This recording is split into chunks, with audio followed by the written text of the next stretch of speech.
Good morning. Welcome to RGV History Revisited, a 30-minute show just about history in the Rio Grande Valley. I'm Marlene Rodriguez, and I'm here at Texas Southmost College, a community college in Brownsville. But before it was a community college, it was a fort, and it was considered one of the most beautiful forts in the United States. Let's hear more about it.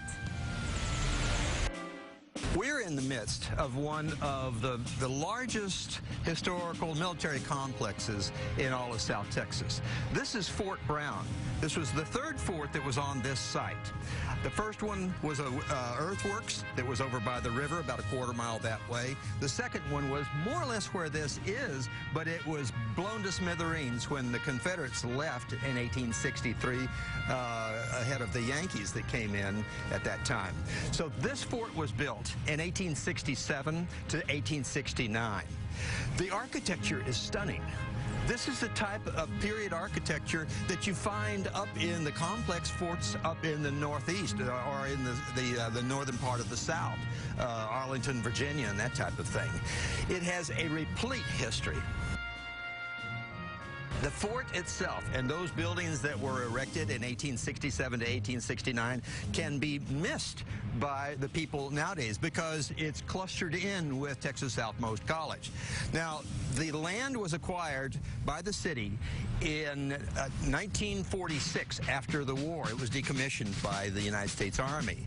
It was a barren fort without any of this infrastructure in, just, of course, the military buildings and a lot more barracks.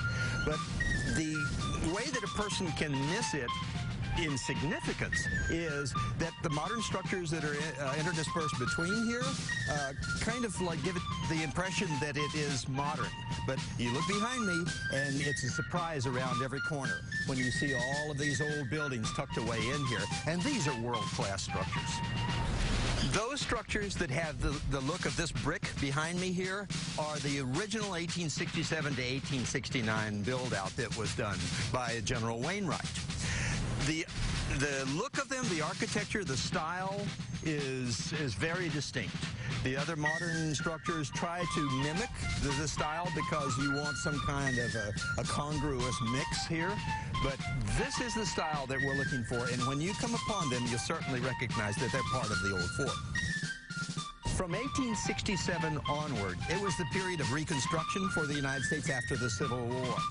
And this particular military installation was strategically of extreme importance at the southernmost tip of Texas on an international border.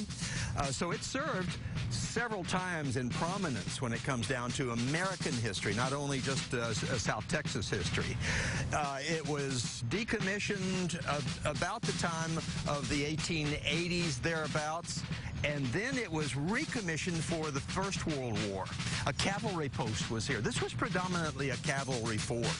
And so then it served in full importance throughout the Mexican Revolution and into the First World War. And then at the time that the Second World War came around, it was again opened up and utilized. The architecture that you see in this building behind me is very, very typical of the second half of the 19th century military installations. Now, the other buildings that are in front, like the Gorgas and the AA Champion, have embellishments that really bring them into South Texas architecture because they have the cap work around them and the arches that are very distinct for South Texas and the border architecture. The building that is actually equated with Fort Brown, the signature piece is the Gorgas Hall, what we call Gorgas Hall nowadays. It is the administrative building for Texas Southmost College, and it's the long colonnade of all of the arches. That was the post hospital, and that was actually designed by Samuel Brooks in conjunction with the military builders at the time. Samuel Brooks was our so-called local architect, and his influence stood out very strongly in this architecture. That was certainly interesting. I was actually a student here at Texas Southmost College for about 4 years, and I had no idea about its rich history. Next, we're going to look at an ancient organization that's very secretive that I was able to explore. Coming up next.